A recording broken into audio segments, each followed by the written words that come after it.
Magandang umaga po sa bawat isa at higit sa lahat sa ating Panginoon. Ako po si Pinky Ismadisingyan na maghahatid ng patotoo kung paano ang Panginoon ay naging great healer, great provider, and great God sa buhay ko.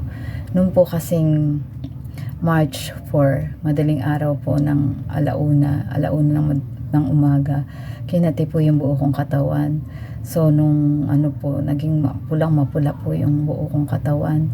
Tapos sabi ko po, uminom lang po kami nung parang home remedy, yung pong histamine, pero hindi din po, medyo nawala po yung pangangati, pero nung kinaumagahan na, sabi ko magpa-check up na ako dahil mumula pa po, tsaka ang kati-kati talaga. Then nung pong magpa-check up na kami, punta kami ng hospital para magpa-check up. Nung nakita po nung doktor yung pamumula ng braso ko, inilagay po ako sa emergency. Tapos tinurukan po uli ako nung pampaalis nung kate. Inobserbahan po ako. Pero nung hindi po makuha ng gamot, parang maghapon na yun, sinabihan na po ako, in-advise na po ako na ma-confine. So madalit sabi po, na-confine po ako for 2 days mula po ng March 5. Na-confine na po ako doon sa hospital.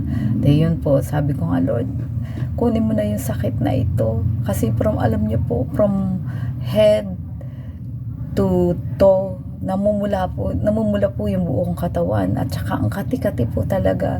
Sabi ko, pray po ako ng pray, Panginoon, kunin niyo na po yung kasakitang ito dahil hindi ko maintindihan, Lord, ano po ang lesson, ano po ang nais ninyo, ano po yung dala ng kasakitang ito. Alam niyo po ba kasi nung hindi alam yung pinagmulan kung saan, basta nakakain lang po ako ng yung pansit po, na baka yung pansit na yun ay mayroong yung kinatas na hipon. Allergy po ako talaga sa mga seafoods. So yun po siguro yung naging noon.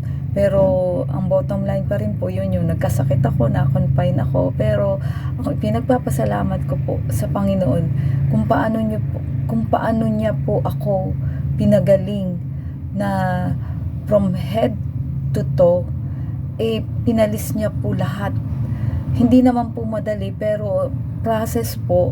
Yung mga gamot na iniinom ko ay binigyan, sabi ko nga, pinapanalangin ko, Lord, bigyan niyo po ng power itong mga gamot na ito na iniinom ko para po makatulong doon sa pagpapagaling sa aking mga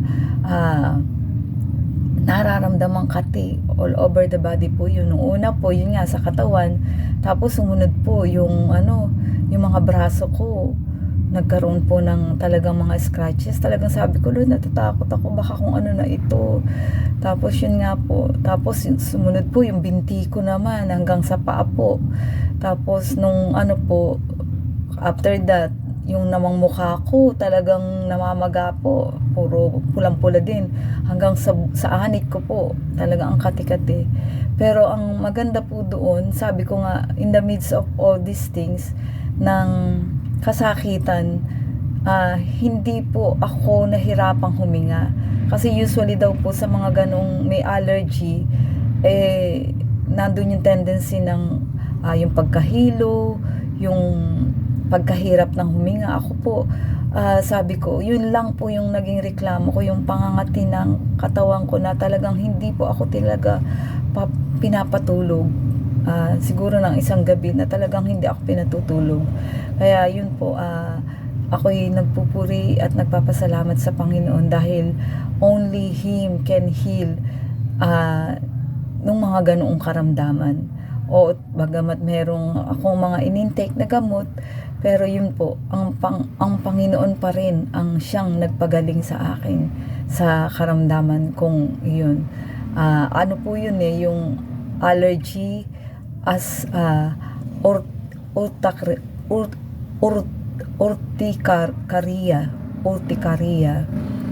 urticaria yun po, or yung hive. Sa Tagalog po ay tagulabay. nung pong araw kasi yung pong mga taga-gulabay, inaano lang po, inahampas lang po ng dahon, natatandaan ko po. Pero ito po, ibang klase, sabi ko nga nakakatakot po.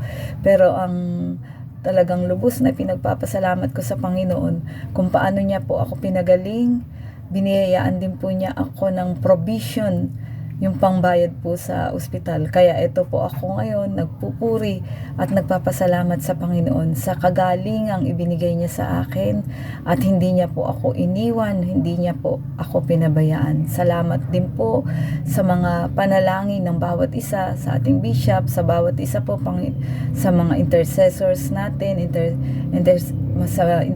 mga intercessors natin, nanalangin, at mga yung kapatiran na nung nakaalam nung karamdaman ko ay nanalangin sa aking kagalingan. Kaya patuloy na nagpupuri, nagpapasalamat ako sa Panginoon sa biyayang pagpapalang kagalingan dito sa aking karamdaman. To God be the glory.